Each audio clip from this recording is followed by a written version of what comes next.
রাজধানী ঢাকার ফার্মগেট এলাকায় মেট্রো রেলের বেয়ারিং প্যাড পড়ে নিহত আবুল কালামের জানাজা গ্রামের বাড়ি শরীয়তপুরের নড়িয়ায় সম্পন্ন হয়েছে। এতে অংশ নেন বিভিন্ন শ্রেণী পেশার মানুষ। এর আগে গতকাল রাত ৯টায় কালামের মরদেহ সিদ্ধিরগঞ্জের নতুন আইলপাড়া এলাকায় তার ভাড়া বাসায় আনা হয়। এ সময় স্বজনদের আহাজারিতে ভারী হয়ে ওঠে সেখানকার পরিবেশ। শোকের মাতম ছড়িয়ে পড়ে পুরো এলাকা জুড়ে।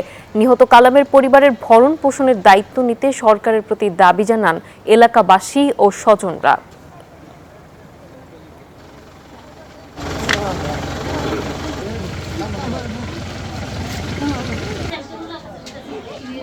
আপনি যেমনটি বলছিলেন, মূলত কিছুক্ষণ আগেই যেই মেট্রো রেল দুর্ঘটনায় যিনি মারা গেছেন আবুল কালাম আজাদ, তার মরদেহ জানাজা শেষে দাফনের জন্য নিয়ে যাওয়া হয়েছে।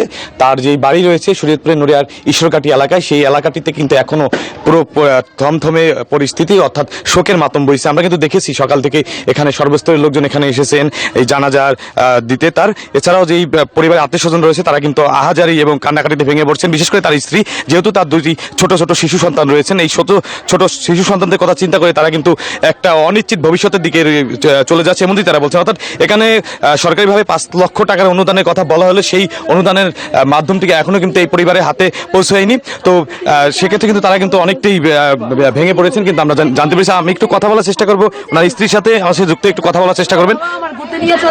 এখন কে ঘুরতে নিয়ে যাবে আমার সন্তানদের? আগে তো দুজনে নিয়ে দুইটারে নিয়ে চলে যেতাম ঘুরতে, এখন আমার আরেকজন কোথায় পাবো?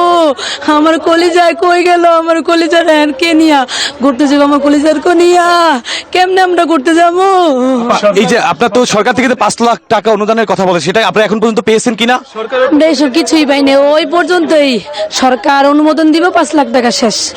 ওই পর্যন্ত, এই পর্যন্ত আর কিছুই সরকার থেকে কিছুই পাই নাই, কিছুই আসে নাই। এখন এই সন্তানদের নিয়ে ভবিষ্যতে আসলে কি চিন্তা ভাবনা করছেন? আমার ভবিষ্যৎ, আমার সন্তানরা ঠিক সেইভাবে তারা যেন লালন পালন করে এবং তাদের ভরণ পোষণ যা আছে তারা যেন তা দেয়। নাহলে আমি তো অসহায়, আমি কিভাবে আমার সন্তানদের আমি লালন। জি, আমরা কথা বলছিলাম আবুল কালামের স্ত্রী পিয়ার সাথে। তিনি যেমনটি বলছিলেন, এখন পর্যন্ত তাদের যে আশ্বাস, সেই আশ্বাসের বাণী কিন্তু শোনানো হলো, এখন পর্যন্ত তাদের কিন্তু কোনো ধরনের অনুদান না তাদের হাতে পৌঁছায়নি। পাশাপাশি তারা চাচ্ছেন আসলে যে এই ৫ লাখ টাকা অনুদানের কথা বলা হয়েছে সেটি যদি দেওয়া হয় সেটা কিন্তু অপ্রতুল। সেক্ষেত্রে কিন্তু এই পরিবারটি কিন্তু আসলে একটি অদূর ভবিষ্যতে কিন্তু একটু সমস্যার মধ্যে পড়বে এমন তারা বলছে। তো পাশাপাশি সরকারের কাছে তারা দাবি জানিয়েছেন যাতে এই পরিবারটির পাশে সবসময় তারা দাঁড়ায় এবং তাদের জন্য যে আর্থিক ব্যবস্থা সেটি কিন্তু পর্যাপ্ত আর্থিক ব্যবস্থা করে, তাহলে কিন্তু পরিবারটি ভালোভাবে বেঁচে থাকতে পারবে এমনটি তারা প্রত্যাশা করছে।